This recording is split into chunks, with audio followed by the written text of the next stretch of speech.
রহমানের রাহিম আজ যারা এখানে বক্তব্য দিচ্ছেন সবার মধ্যে কয়েকটা কথা আছে। সেই কথাগুলো একটাই, আমাদের শ্রমিক রিক্সা অটো মাহিন্দ্র আমরা যারা শ্রমিক আছি তারা আসলে এই দুইটা ঈদ গেল আমাদের সবাই আমরা নির্যাতিত অবহেলিত। তাদের একটাই দাবি যে আমরা এই ঈদের ভিতরে আমাদের কিছু একটা এই ঘাটের ভিতরে আমরা সবটাই একটা যে কোনো কারণবশত আমরা এই রোডে আমরা অনেকটাই বিবাদের মুখোমুখি হই, সেই জায়গা থেকে আমরা মুক্তি পাবে চাই। সেটাই দৌলতদিয়া অনেকটাই মালিক আমাদের গাড়ির সেক্টর থেকে আসে বা অটো মাহিন্দ্র রিক্সা, তাদের রোডে আমাদের গাড়ি চলাচল অনেকটাই বিঘ্ন আছে। সেই দিকটা আমরা মুক্তি চাই। একটাই আমার কাছে দাবি করছে, তারা আমাদের যেহেতু আমরা শ্রমিক রাজনীতি করি, দৌলতদিয়া ঘাটের বাসিন্দারা আমরা, দৌলতদিয়ার লোক, আমার এই দৌলতদিয়ার কর্মজীবী যারা আছেন তাদের পাশে আমরা থাকবো।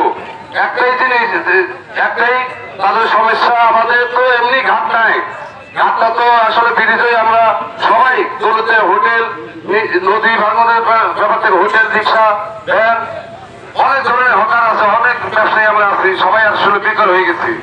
সেই জায়গা থেকে আমরা এই রিক্সা ভ্যান অটো যারাই তো এখন আছি তাদের একটাই দাবি যে আমরা সুন্দরভাবে দুইটা ঈদ গেল আমরা তাদের অনেক পুলিশ প্রশাসকের এবার তারা সহযোগিতা করছে, আমরাও তাদের সাথে সহযোগিতা করছি, তারা সুন্দরভাবে তাদেরও গাড়ি করে চালানোর ব্যবস্থা করছে।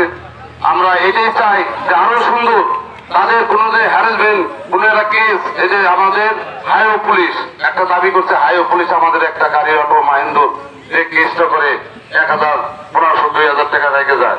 আসলে আমাদের দিনে কামাই 700, 800 টাকা কামাই, তাদের যদি 2000, 3000 টাকা একটা কেস দেয় তাহলে আমাদের 4 দিন লাগবে, 4-5 দিন লাগবে এই কামাইয়া শোধ দিতে, তারপরে একটা মাসই তাদের বেকার হয়ে গেল।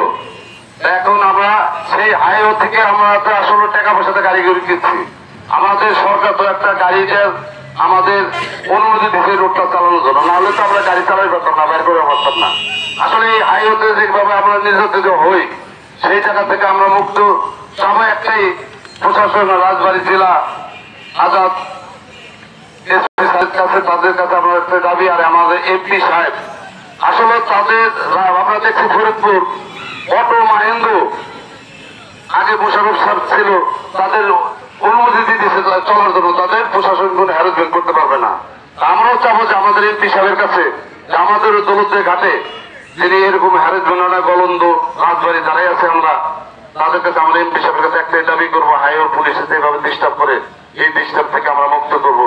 এমপি সাহেবের কাছে বলবো, আমাদের এসপি মহোদয়ের কাছে বলবো, আমরা এই দাবি নিয়ে রাখবো। আমার কাছে আর একটা জিনিস, সেই জিনিসটা হলো নদী ভাঙন এলাকাটা আমাদের যে অবহেলার ভাবে পড়ে আছি, এই নদী শাসনটা আজ হয় কাল হয়। আমরা আজকে ধরেন আমরা শুনতে চাই যে 2.5 বছর চলে গেল পর্যটক এলাকা হবে, নদীর শাসন হবে, একটা বন্দর হবে। আমরা এই আশায় অনেক লোক ঘর বাড়ি কেউ নিরাপদ করতে পারতেছি না, কোনো একটা ফসল করে পারতেছি না। আমরা দৌলতদিয়া ঘাটে এই নদীর শাসনের জন্য একবার অবহেলা ভাবে পড়ে গেছি। এই আজকে একজন একটা আমরা সবাই একটা আশা করতেছি আমরা একটা বিল পাবো, বিল পাইয়া আমরা একটা জমি কিনবো, জমি কিনে কিছু টাকা পাবে, একটা ব্যবসা করবো, একটা কর্মজীবী করে খাবো। আসলে আগুন যে দেবে এখন আসলে সেই জায়গা থেকে আমরা বঞ্চিত। অতি তাড়াতাড়ি আমরা এমপি মহোদয়ের কাছে বলবো যে নদী শাসনটা দিনে হয়, আর যারা যে দাবি করছেন ইনশাল্লাহ আমরা সেই জিনিসটাও মাননীয় এমপি সাহেবের কাছে বলবো, রাজবাড়ী প্রশাসন এসপি স্যারের কাছে বলবো। আমরা এই বলে আমার বক্তব্য শেষ করছি। জয় বাংলা, জয় বঙ্গবন্ধু।